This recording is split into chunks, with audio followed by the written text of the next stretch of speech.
sortir l'humanité de l'ombre pour la conduire vers la lumière. Telle est la mission de Sainte Thérèse de Lisieux.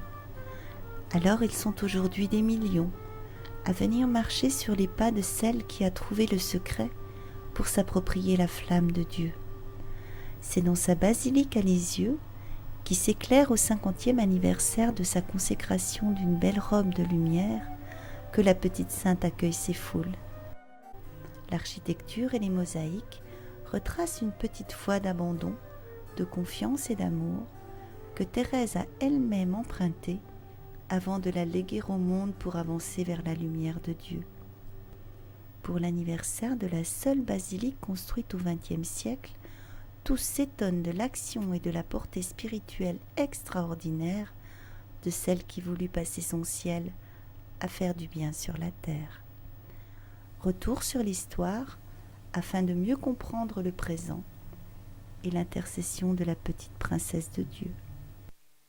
Le pèlerinage en soi, il a commencé d'une manière totalement inattendue, puisque ce sont des gens qui sont venus sur la tombe de Thérèse au cimetière de la ville, puisqu'elle était enterrée là depuis le 30 septembre 1897, qu'après l'apparition de l'Histoire d'une âme, le livre qui a été un succès mondial, on peut dire, il y a eu des miracles, des conversions, des guérisons, tout ça, ça avait attiré des foules.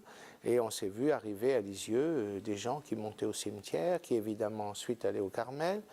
Bon, ça s'est développé extrêmement vite et donc il y avait un problème. Que faire de ces foules? Il faut dire qu'il y avait sur le terrain des résistances locales, dans le diocèse, des gens.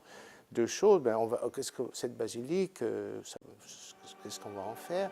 Parce que peut-être dans 10 ans, plus personne ne parlera de Thérèse. Ça, c'était... D'ailleurs, assez régulièrement, tous les 10-20 ans, maintenant Thérèse, c'est fini, on va passer à autre chose. Or, c'est exactement l'inverse qui arrive.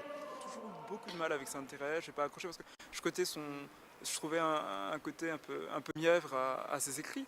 Et depuis quelques temps, notamment par quelques amis, j'ai redécouvert Sainte Thérèse et puis ce qu'elle pouvait apporter à l'homme d'aujourd'hui. Et je pense que ce n'est pas pour rien que le pape Jean-Paul II l'a déclaré docteur de l'Église. Donc il y a, à mon avis, beaucoup à recevoir de Sainte Thérèse et donc j'en ai profité aujourd'hui pour venir à Lisieux. Sainte Thérèse, pour moi, a eu toujours une grande importance. Elle a un regard qui m'a toujours... il y a quelque chose de difficile à expliquer, mais qui m'a toujours émue. Quand je rentre dans une église, je vais toujours voir ces statues. Et je pense que c'est une impression qu'elle donne à tout le monde parce que quand on la regarde, on a l'impression qu'elle nous regarde vraiment. Elle est grande, elle est belle, elle a été construite en 4e vitesse. Ce qui me frappe vraiment, c'est la dimension universelle de Thérèse. Parce qu'en fait, cette basilique, on pourrait dire qu'elle est un gigantesque ex-voto mondial. Dans une période de crise économique, les dons ont afflué de partout dans le monde. Et c'est pour ça qu'il y a des petites chapelles latérales avec le nom des pays. Et en fait, c'est le merci du monde entier à Thérèse. Ça montre aussi l'attachement qu'ont ces différents pays pour Thérèse. Et je crois qu'aujourd'hui, c'est une sainte qui est réellement porteuse d'une espérance et Dieu sait si on en a besoin. L'expérience pastorale que j'ai maintenant depuis 15 ans à Lisieux me montre qu'elle s'introduit dans la vie des gens. Moi, c'est ma pop star. Il y a des gens qui adorent Madonna, il y a des gens qui adorent d'autres, Johnny Hallyday, je ne suis pas contre. Mais moi, ma pop star, c'est Thérèse. Et c'est vrai que j'ai envie de la faire découvrir à travers mon milieu, les gens que je rencontre. Et souvent, quand je vois des êtres désespérés, j'essaie de leur donner des petits messages de Thérèse.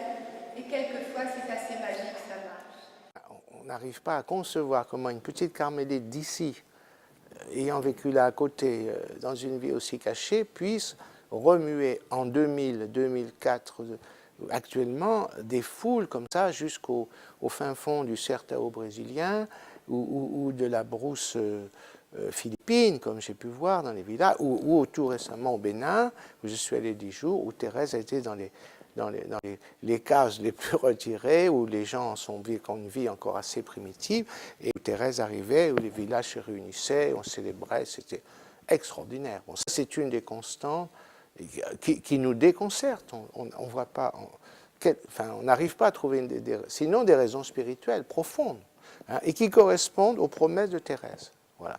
Je voudrais parcourir la terre et je voudrais annoncer l'évangile dans les 5 parties du monde. Je vois sur une des colonnes, comme celle-ci, un poster, pas autre chose, un poster, avec Sainte Thérèse et l'enfant Jésus. Un portrait. Et collé contre la muraille pour un chewing-gum ou par un sparadrap quelconque. Je m'approche.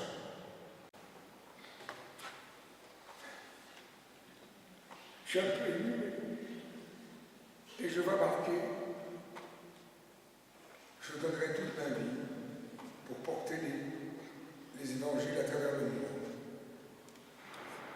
J'ai eu ma réponse, je suis sorti, nous avons monté les évangiles et nous avons fait 800 000 spectateurs en 3 mois qui sont venus au Palais des Sports. Voilà. Le Seigneur se sert de cet intermédiaire. Pourquoi? Peut-être parce que Thérèse a tout un aspect de simplicité, de proximité. On n'a pas peur d'elle, on lui parle comme à une sœur, etc.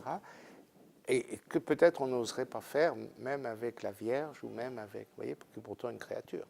Ou encore Jeanne d'Arc, dont la mission et la passion ont inspiré l'œuvre théâtrale de Thérèse. C'est la première fois que je vois une sainte qui a fait du théâtre. Ça, c'est comme ça qu'elle m'a interpellé, avec une photo d'elle absolument, un visage impassible, n'essayant pas d'exprimer une sainteté un peu pieuse ou rien. Et je me suis dit, ça c'est quand même formidable, une sainte qui s'intéresse au théâtre. Alors évidemment, j'ai lu toutes ses pièces. C'est si longtemps dans l'extrémité où il se trouve. Gentil prince, pourquoi ne me croyez-vous pas? Je vous dis que Dieu a pitié de vous, de votre royaume, de votre peuple. Comment savez-vous ces choses?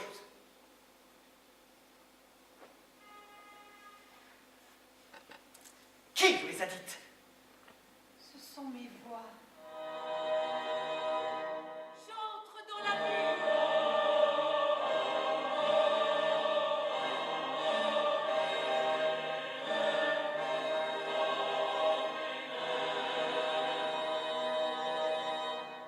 Ma mission était de Dieu. Thérèse, c'est quelqu'un qui place l'amour au premier plan. Je dirais, pour parler en termes de cinéma, elle a mis l'amour en gros plan. Mais Dieu s'appelle Tout-Puissant.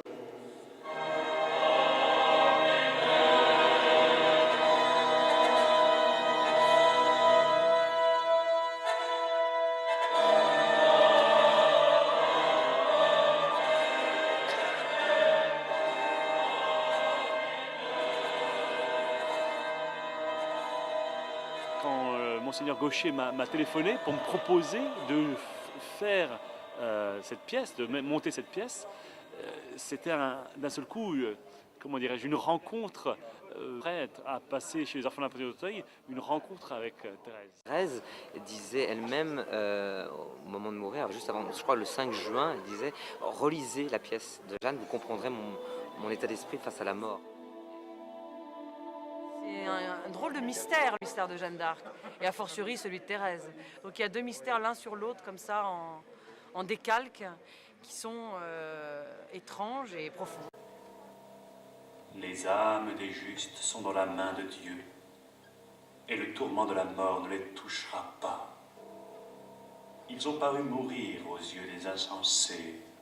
C'est vrai que le théâtre permet de vraiment plonger au cœur des écrits, se débarrasser de toutes les a priori, tous les a priori qu'on peut avoir sur cette personne, sur la sainte. Elle a mis un terme à beaucoup de peur et d'une église à l'époque qui était assez menaçante. On condamnait les gens. Ma pauvre mère est partie à quitter toute l'église parce qu'elle a eu affaire à un père qui l'a menacée de damnation, qui a dit qu'elle irait en enfer, tout ça. Alors elle a eu tellement peur qu'elle est partie. Enfin, elle y est revenue beaucoup plus tard, mais il fallait redresser la barre et recentrer la venue du Christ avec l'amour en premier, oui, voilà. C'est ça sa grande mission, je crois.